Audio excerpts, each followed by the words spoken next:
Assalamualaikum warahmatullahi wabarakatuh. Kami dari kelompok 1 Kewarganegaraan kelas AI 21A akan membawakan tema presentasi kita kali ini, yaitu tentang demokrasi. Nah, untuk anggota kelompoknya di sini ada Dianti Herina Putri, ada saya sendiri Sekar Ajeng Hapsari, terus ada Firman Fauzi, dan Salsa Dani Saskia. Pada kesempatan kali ini kita akan membahas tentang yang pertama perkenalan demokrasi. Kita akan membahas sejarah demokrasi, terus yang kedua ada makna demokrasi, yang ketiga ada jenis-jenis demokrasi, yang keempat kita membahas nilai demokrasi, dan yang kelima keunggulan demokrasi. Kemudian kita juga akan membahas tentang demokrasi di Indonesia. Yang pertama ada demokrasi era Orde Lama, yang kedua ada demokrasi era Orde Baru, dan yang ketiga ada demokrasi era reformasi. Nah, selanjutnya akan dibawakan oleh teman saya, Salsa Dani Saskia. Silahkan, Salsa. Ya, yang pertama ada sejarah demokrasi. Istilah demokrasi sendiri berasal dari bahasa Yunani, demos yang artinya rakyat, dan kratos artinya pemerintahan. Dalam arti sederhana, demokrasi dapat diartikan dengan pemerintahan oleh rakyat. Sistem pemerintahan demokrasi sudah ada sejak 500 sebelum Masehi di Yunani kuno, jauh sebelum Plato lahir atau kurang lebih 300 sebelum Masehi. Demokrasi adalah fide populi, sebutan tersebut kerap disebut pada era Yunani kuno yang artinya mendengar suara Tuhan di balik suara rakyat. Sistem demokrasi pada era Yunani kuno bersifat langsung karena eksistensi polis atau negara kota hanya berpenduduk sekitar 300-400 jiwa. Saat itu, sistem demokrasi Yunani kuno belum memberikan suara kepada wanita dan para pendatang karena ada kesempatan dalam penduduk saat itu bahwa wanita dianggap belum menjadi manusia yang sempurna.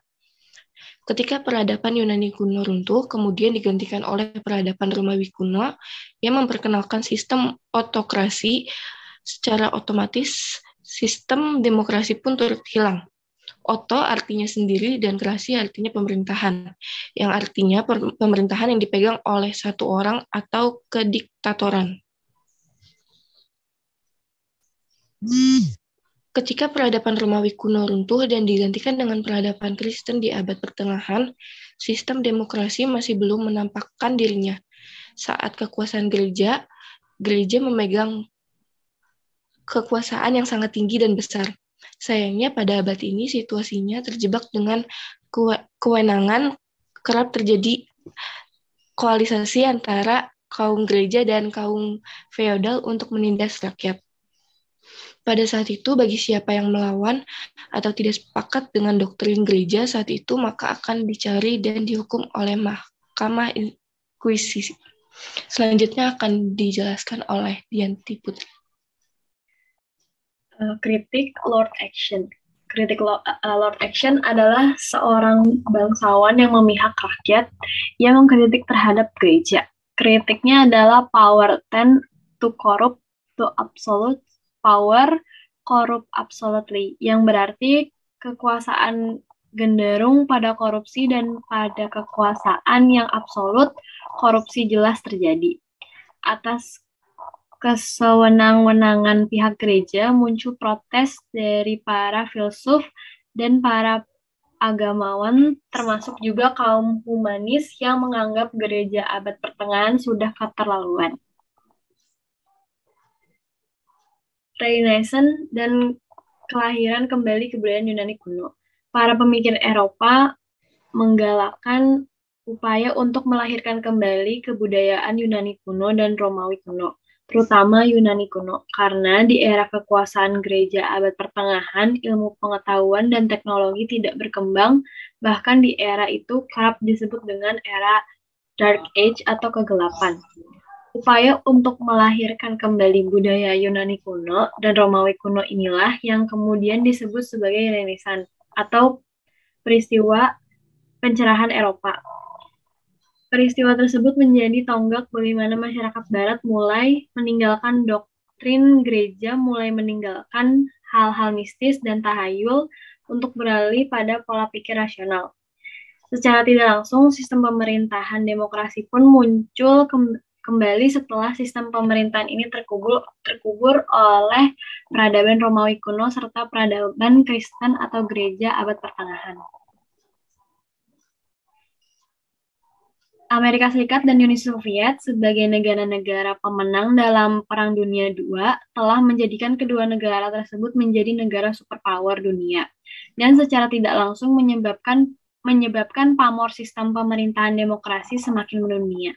Terutama Amerika Serikat yang telah menerapkan sejak revolusi kemerdekaan pada tahun 1776 melalui Piagam Declaration of Independence atau Declaration of Human Rights.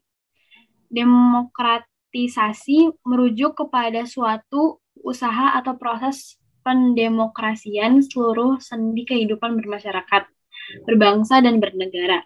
Dengan berakhirnya Perang Dingin yang ditandai dengan runtuhnya tembok Berlin pada kejatuhan rezim komunis Soviet di awal dekade 1990-an, banyak pihak beranggapan hal tersebut sebagai pemicu munculnya arus atau gelombang demokrasi terbesar sepanjang sejarah demokrasi.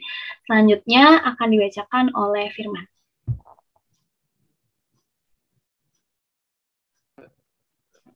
Pengertian menurut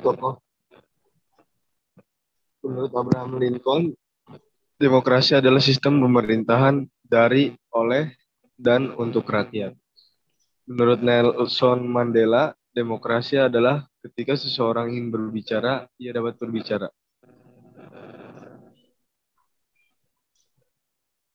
Francis Fukuyama, seorang ilmuwan politik Jepang, menulis karya monumental pada tahun 1992 yang berjudul The End of History and the Last Man. Dalam karyanya tersebut, Fukuyama mengatakan bahwa ia atau demokrasi menaklukkan ideologi-ideologi pesaingnya seperti monarki turun-temurun, fasisme, dan baru-baru ini komunisme. Fukuyama mencatat bila pada dekade 1950-an hingga 1960-an hampir setengah dari negara dunia berdiri di atas rezim komunisme yang otoriter. Maka kini mayoritas negara di dunia menggunakan demokrasi sebagai sistem pemerintahannya. Saat ini tak ada sistem pemerintahan yang dianggap paling baik kecuali demokrasi.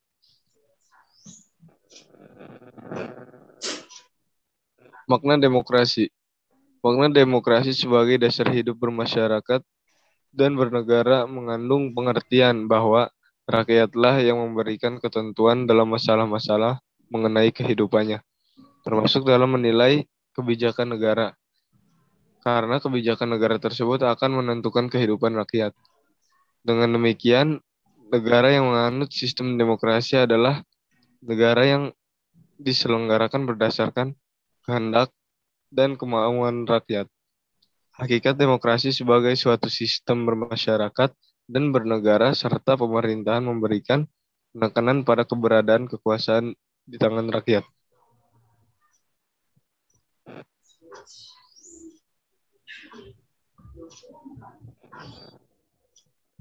Oke, selanjutnya akan dilanjutkan oleh saya. Sekarang jenis-jenis demokrasi. Itu di sini ada demokrasi konstitusional. Demokrasi konstitusional adalah demokrasi yang didasarkan pada kebebasan atau individualisme. Ciri khas demokrasi konstitusional adalah kekuasaan pemerintahnya terbatas dan tidak diperkenankan banyak campur tangan dan bertindak sewenang-wenang terhadap warganya. Kekuasaan pemerintah dibatasi oleh konstitusi. Berikutnya ada demokrasi Pancasila. Berlaku di Indonesia yang bersumber dan tata nilai sosial dan budaya bangsa Indonesia serta berasaskan musyawarah untuk mufakat dengan mengutamakan keseimbangan kepentingan. Kemudian ada demokrasi rakyat. Demokrasi rakyat disebut juga demokrasi proletar yang berhaluan Marxisme dan komunisme. Demokrasi rakyat mencita-citakan kehidupan yang tidak mengenal kelas sosial. Manusia dibebaskan dari keterikatannya kepada pemilikan pribadi, tanpa ada penindasan atau paksaan. Akan tetapi, untuk mencapai masyarakat tersebut dapat dilakukan dengan cara paksa atau kekerasan. Di sini ada jenis-jenis demokrasi menurut cara penyaluran kehendak rakyat demokrasi. Dibedakan atas demokrasi langsung dan demokrasi tidak langsung. Demokrasi langsung adalah paham demokrasi yang mengikutsertakan setiap warga negara dalam permusyawaratan untuk menentukan kebijaksanaan umum negara. Dan demokrasi tidak langsung adalah demokrasi yang dilaksanakan melalui sistem perwakilan. Penerapan demokrasi ini berkaitan dengan kenyataan suatu negara yang jumlah penduduknya banyak, wilayahnya luas, dan permasalahan yang dihadapinya semakin rumit dan kompleks. Berikutnya ada nilai-nilai demokrasi. Dalam Zamroni, Bambang Yuniarto tahun 2018, ia berkata, demokrasi akan tumbuh dan kokoh bila di kalangan masyarakat tumbuh kultur dan nilai-nilai demokrasi, yaitu nilai toleransi, kebebasan, mengemukakan dan menghormati perbedaan pendapat, memahami keanekaragaman dalam masyarakat, terbuka dalam berkomunikasi, menjunjung nilai dan martabat kemanusiaan, percaya diri atau tidak menggantungkan diri kepada orang lain, saling menghargai, mampu mengekang diri, kebersamaan, dan keseimbangan. Dari teori tersebut dapat diketahui bahwa nilai demokrasi terbuka dalam berkomunikasi menjadi nilai selanjutnya yang harus tertanam dalam diri tiap individu agar tetap tumbuh budaya demokrasi dalam kehidupan bermasyarakat. Dari teori di samping, dapat diketahui bahwa nilai demokrasi percaya diri merupakan nilai yang harus tertanam dalam diri masyarakat agar terbentuk kehidupan demokratis di lingkungan sekolah maupun masyarakat. Kemudian menurut Rusli Karim dalam Bambang Yuniarto tahun 2018, ia berkata, diperlukan kepribadian demokratis agar tercipta kehidupan yang demokratis. Kepribadian yang demokratis meliputi inisiatif, disposisi, resiprositas, toleransi, kecintaan terhadap keterbukaan, komitmen, tanggung jawab, kerjasama, keterhubungan. Dari teori tersebut dapat diketahui bahwa untuk menciptakan kehidupan yang demokratis perlu adanya kepribadian demokrasi dalam tiap individu. Salah satunya nilai demokrasi tanggung jawab. Dari teori di atas dapat diketahui bahwa nilai kerjasama menjadi salah satu kepribadian yang harus dimiliki tiap individu untuk menciptakan kehidupan yang demokratis. Selanjutnya akan dilanjutkan oleh Salsa Dani Saskia. Silahkan Salsa.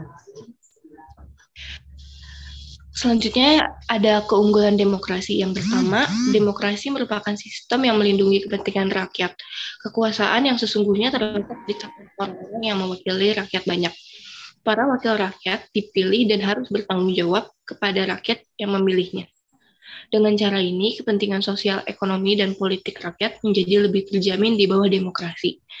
Yang kedua, demokrasi didasarkan pada prinsip kesetaraan. Semua warga negara memiliki kedudukan sama di mata hukum. Semua rakyat memiliki hak sosial, politik, dan ekonomi yang sama, dan negara tidak boleh membedakan warga negara atas dasar kasta, agama, jenis kelamin, atau kepemilikan. Yang ketiga, keberhasilan demokrasi terletak pada bertumbuhnya warga negara yang baik. Demokrasi menciptakan lingkungan yang tepat untuk pengembangan kepribadian dan menumbuhkan kebiasaan yang baik. Dalam demokrasi, rakyat dilatih untuk memahami hak dan kewajiban mereka. Dan yang keempat, demokrasi bisa berfungsi sebagai sekolah pendidikan politik bagi rakyat. Rakyat akan ikut terdorong untuk mengambil bagian dalam urusan negara. Pada saat pemilihan umum, partai politik mengusulkan kebijakan dan program untuk dinilai oleh rakyat. Hal ini pada akhirnya menciptakan kesadaran politik di kalangan masyarakat. Selanjutnya yaitu ada demokrasi dan demokratisasi di Indonesia.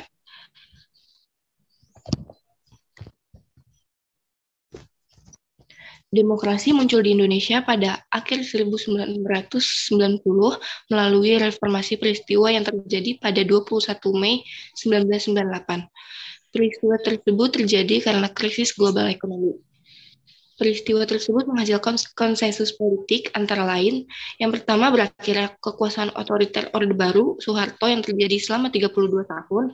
Yang kedua, mencabut dui fungsi ABRI. Dan yang ketiga, menyelenggarakan pemilu sesegera mungkin.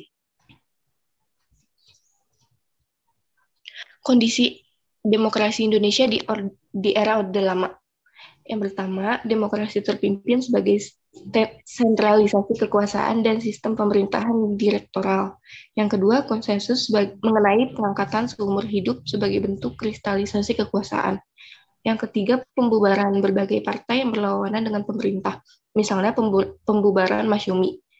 Yang keempat, penggunaan instrumen kekerasan terhadap individu atau kolektif yang berlawanan dengan pemerintah. Dan yang terakhir, pidato presiden sebagai bentuk manifesto politik atau sebagai garis besar haluan negara. Selanjutnya akan dijelaskan dengan Dianti Herina Putri. Kondisi demokrasi Indonesia di era Orde Baru dan ekonomi sebagai panglima. Berdampak pada diambilnya hak-hak politik rakyat, lalu kebijakan masa mengembang floatingness, yaitu merediksi organisasi non-pemerintah yang dibuat sulit untuk menyalurkan aspirasi. Lalu yang ketiga, terciptanya UU anti mogok, pemberhentian sepihak jika ada buruh yang mogok kerja. Lalu yang keempat, UU anti subversi, di mana orang-orang yang mengkritik pemerintah akan ditangkap. Yang kelima, NKK atau normalisasi kehidupan kampus, yaitu pemerintah Orde Baru menyusup intel ke kampus di Indonesia untuk mengawasi dosen atau mahasiswa yang kritis terhadap pemerintah. Lalu yang keenam, ABRI, para anggota ABRI masuk desa. Yang ketujuh, dui fungsi ABRI, perwakilan ABRI juga ikut membuat UU sebagai anggota legislatif. Yang ke-8, Departemen Penerangan sebagai lembaga sensor pemerintah berfungsi untuk mensensor berita negatif di pemerintah. Kondisi demokrasi Indonesia di era Orde Reformasi. Berakhirnya masa Orde Baru melahirkan era baru yang disebut masa reformasi. Orde Baru berakhir pada saat Presiden Soeharto menyerahkan kekuasaan kepada Wakil Presiden B.J. Habibie. Pada tanggal 21 Mei 1998, pergantian masa juga mengubah pelaksanaan demokrasi di Indonesia. Demokrasi yang dikembangkan pada masa reformasi pada dasarnya adalah demokrasi dengan mendasarkan pada Pancasila dan Undang-Undang Dasar 1945. Selanjutnya, saya bacakan lagi. Sebagai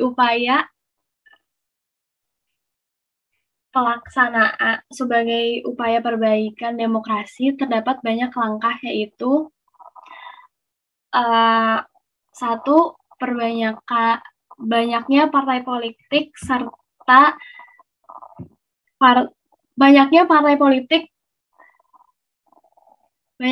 politik peserta pemilu. Lalu yang kedua, pemilu untuk memilih presiden dan wakil presiden secara langsung. Yang ketiga, pemilu untuk memilih wakil-wakil rakyat yang akan duduk di DPR, MPR, dan DPD. Yang keempat, pelaksanaan pemilu berdasarkan asas Luber dan Jurdil. Yang kelima, pemilihan kepala daerah secara langsung. Dan yang keenam, kebebasan penyampaian aspirasi lebih terbuka. Selanjutnya akan dibacakan oleh Firman.